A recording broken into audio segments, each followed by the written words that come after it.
नमस्कार। MP news के खास प्रोग्राम न्यूज रूम से इस वक्त आपके साथ मैं हूं श्रद्धा बुंदिला। न्यूज रूम में सबसे पहले बात करेंगे हम पेंशनर्स की। दरअसल प्रदेश के 4.5 लाख पेंशनर्स के लिए खुशखबरी है।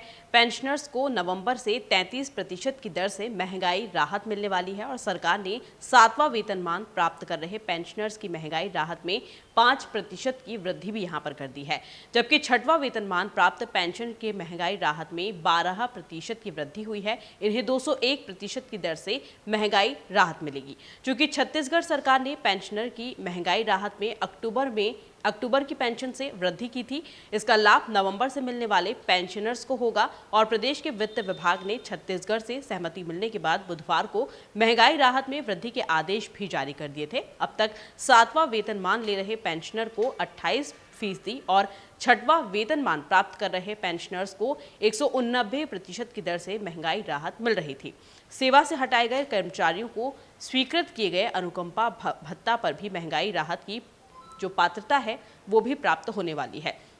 तो सीधा बोल सकते हैं कि मध्य प्रदेश सरकार ने पेंशनर्स को सौगात दी है और 5% महंगाई राहत उनकी अब बढ़ा दी है।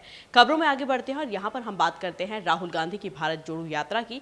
दरअसल मध्य प्रदेश में राहुल गांधी की भारत जोड़ो यात्रा का आज 9वां दिन है और गुरुवार सुबह राहुल गांधी अपने समर्थकों के साथ उज्जैन से आगर मालवा जिले की ओर रवाना हो चुके हैं।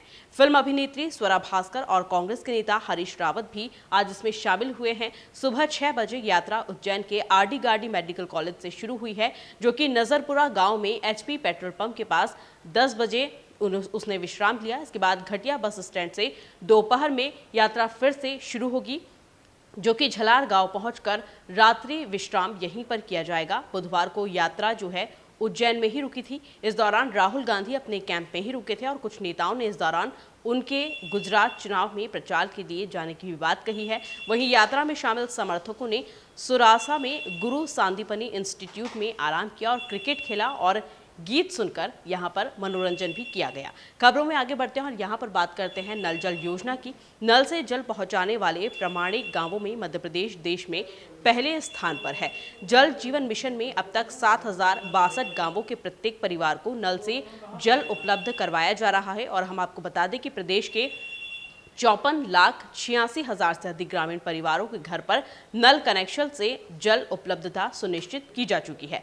50,000 करोड़ रुपए की लागत से जल प्रदाय योजनाओं पर काम भी किए जा रहे हैं।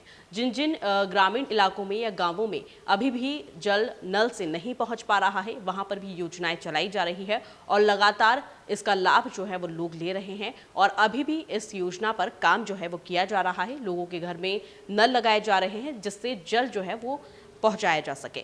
खबरों में आगे बढ़ते हैं और यहाँ पर बात करते हैं हम इंदौर की, जहां पर यातायात सुधारना है तो जन सहभागिता जरूरी है, सहयोग के बिना कुछ भी संभव नहीं है।